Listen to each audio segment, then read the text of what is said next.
علیکم. آج 9 بجے میں کہیں گے آپ کو خوش آمدید. میں ہوں آپ کے ساتھ مصباح غاری اور میں ہوں علی عابد. بلٹن میں سب سے پہلے ذکر کریں گے سیالکوٹ واقعے کا، جہاں حیوانوں کے درمیان ایک انسان بھی موجود تھا. جی ہاں، ایک جانب بے رحم اور بے ضمیر ہجوم پریانتا کو مارتا رہا، ایسے میں اسی فیکٹری کا دوسرا مینیجر عدنان ڈھال بنا رہا. جان کی پرواہ کیے بغیر پریانتا کو بچانے کی ہر ممکن کوشش کی. خود بھی لاتے اور لاٹیاں کھائیں مگر ہجوم کو رحم نہ آیا. وزیر اعظم نے سری لنکن مینیجر کو بچانے کی کوشش کرنے والے ملک عدنان کے لیے تمغہ شجاعت کا اعلان کر دیا. بہادری پر سلام بھی پیش کیا.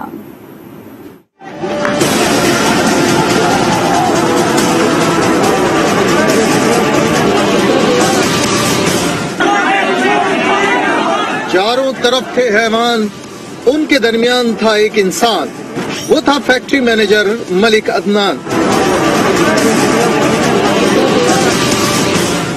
سیالکوٹ کی فیکٹری میں بپھرا ہجوم پریانتا کمارا پر لاٹھیاں، پتھر، مکے، گھونسے اور لاتیں برساتا رہا.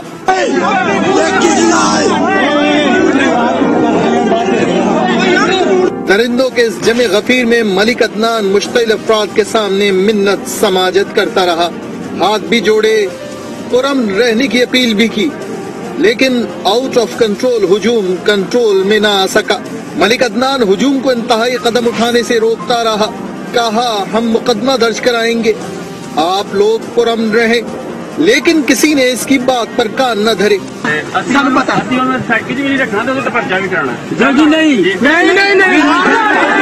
پریانتا کمارا کو بچانے کی کوشش کرنے والے ملک عدنان کو وزیر اعظم عمران خان نے تمغہ شجاعت دینے کا اعلان کر دیا. وزیر اعظم نے ٹویٹر پیغام میں کہا کہ ملک عدنان نے کمارا کو بچانے کے لیے اپنی جان خطرے میں ڈالی. ملک عدنان کمارا کے سامنے ڈھال بن گئے. عمران خان نے انہیں زبردست خراج تحسین پیش کیا. سری لنکن شہری کے قتل میں ملوث 13 مرکزی ملزمان کو سیالکوٹ کی مقامی عدالت میں پیش کر دیا گیا.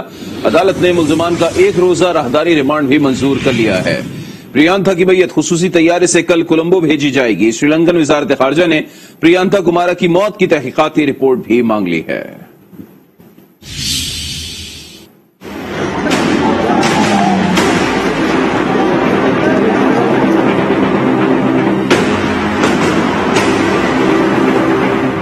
درندوں کو نشان عبرت بنانے کا عزم، گرفتار ملزمان کو کٹہرے میں لانے کا عمل شروع. سیالکوٹ واقعے کے 13 مرکزی ملزمان مقامی عدالت میں پیش.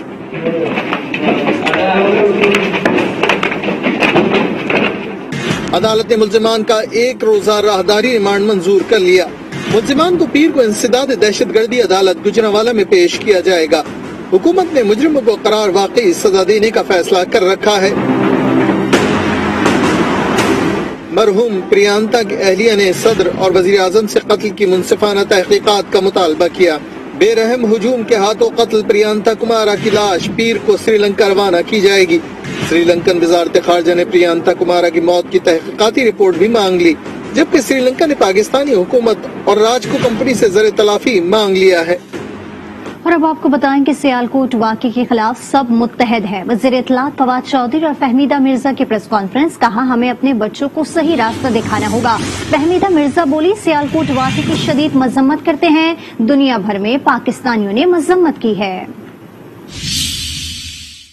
سری لنکا کے شہری کے ساتھ جس طریقے سے جو کچھ ہوا، اس کے اوپر ظاہر ہے کہ ہم ہر پاکستانی کا سر شرم سے جھک گیا ہے. یہ APS کے بعد دوسرا ایسا واقعہ ہے جس کے اوپر ہمیں پوری قوم متحد نظر آتی ہے. اور اس سے پتہ چلتا ہے کہ پاکستان کی جو قوم ہے اس میں ماسوائے چند ہزار لوگوں کے 22 کروڑ کی آبادی میں ہمارا ایک بالکل معتدل مزاج کے لوگ ہیں.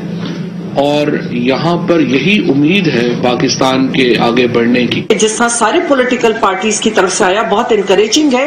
اس کے ساتھ ساتھ جس طرح مجھے پاکستانیوں کے میسج آئے ہیں اینڈ اوورسیز پاکستانیز کے میسج آئے ہیں کہ وہ اس سری لنکا اس وکٹم کی فیملی کو فائنینشلی بھی سپورٹ کرنا چاہتے ہیں. اس کے بہت سے میسیجز آ رہے ہیں اور جس سے ظاہر ہوتا ہے کہ ہم پاکستانی جو ایک اعتدال پسند ہیں. وزیر دفاع پرویز خٹک نے سیالکوٹ واقعے کی انوکھی منطق پیش کر دی ہے۔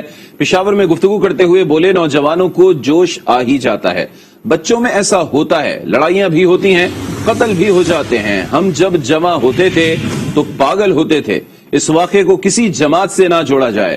انہوں نے مزید کیا کہا، آپ کو دکھاتے ہیں۔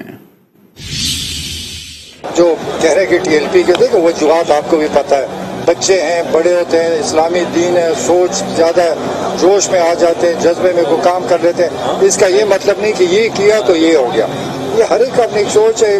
وہاں پر لڑکے اکٹھے ہوئے، انہوں نے اسلام کا نعرہ لگایا کہ یہ اسلام کے خلاف کام ہے، جذبے میں آ گئے، کام ہو گیا اچانک، تو اس کا یہ مطلب نہیں ہے کہ سب کچھ بگڑ گیا۔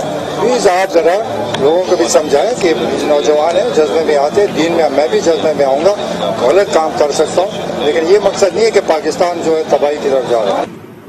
اور اب آپ کو بتائیں کہ ملی یکجہتی کونسل نے سانحہ سیالکوٹ کی تحقیقات کے لیے کمیشن بنانے کا مطالبہ کر دیا۔ ڈاکٹر ابوالخیر زبیر نے کہا ہے کہ مشتعل ہجوم کے ہاتھوں بے ایمانہ قتل قابل مذمت ہے، ایسے اقدام کے سدباب کے لیے پالیسی وضع کرنے کی ضرورت ہے۔ قانون کا نفاذ ملک میں موجودہ قوانین اور عدالتوں کے ہی ذریعے ہونا چاہیے۔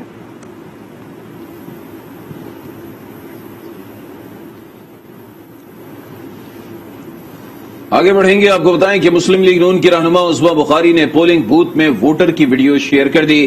ووٹر نے پیپلز پارٹی کے امیدوار کو ووٹ کاسٹ کر کے ویڈیو بنائی تھی۔ عظمیٰ بخاری نے پولنگ اسٹیشن میں موبائل لے جانے پر سوال اٹھاتے ہوئے کہا کہ الیکشن بوتھ میں فون لے جانے کی اجازت ہے، فون لے جایا گیا تاکہ مہر کا ثبوت بروقت ضرورت کام آئے۔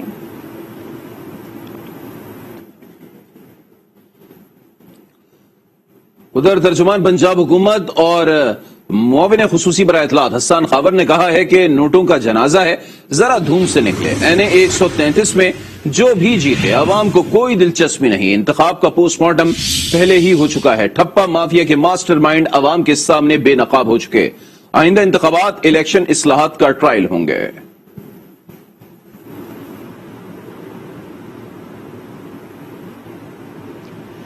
اور اب آپ کو بتائیں کہ پی ڈی ایم کی اسٹیئرنگ کمیٹی کا اجلاس لانگ مارچ اور اسمبلیوں سے استعفے کے آپشن پر سفارشات تیار کر لی گئی۔ ان سفارشات کو پی ڈی ایم کے سربراہی اجلاس میں پیش کیا جائے گا۔ پی ڈی ایم کا سربراہی اجلاس کل اسلام آباد میں ہو رہا ہے، جس میں لانگ مارچ اور استعفوں کے وقت کا تعین کیا جائے گا۔ اجلاس میں چاروں صوبوں کے کنونشن اور احتجاجی جلسے کرنے پر بھی اتفاق پایا گیا۔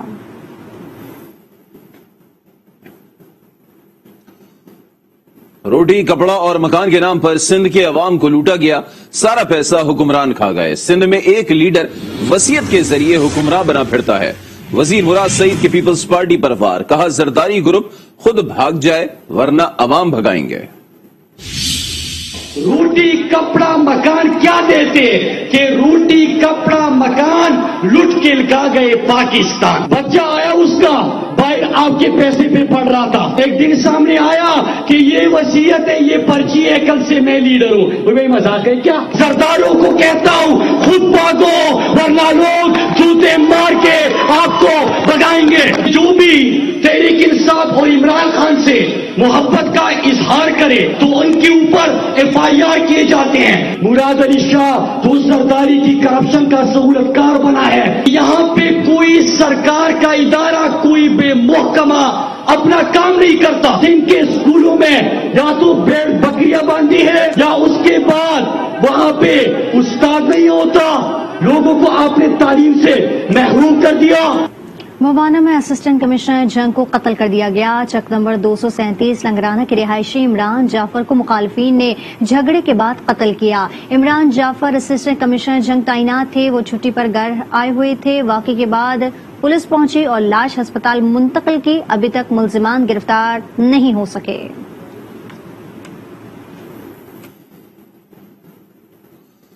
سندھ کے نئے بلدیاتی بل کے خلاف اپوزیشن کو یکجا کرنے کا مشن۔ MQM وفد نے کراچی میں لیگی رہنما محمد زبیر اور مفتاح اسماعیل سے ملاقات کر کے APC میں شرکت کی دعوت دی۔ متحدہ رہنما عامر خان کہتے ہیں سندھ حکومت نے جعلی اکثریت سے بل پاس کرایا۔ پیپلز پارٹی کی سندھ حکومت نے اسمبلی کے اندر ایک بل پاس کیا ہے۔ کسی اپوزیشن کی پارٹی سے، MQM سے یا دیگر پارٹیوں سے کسی سے نہ کوئی مشاورت کی، نہ بات کی،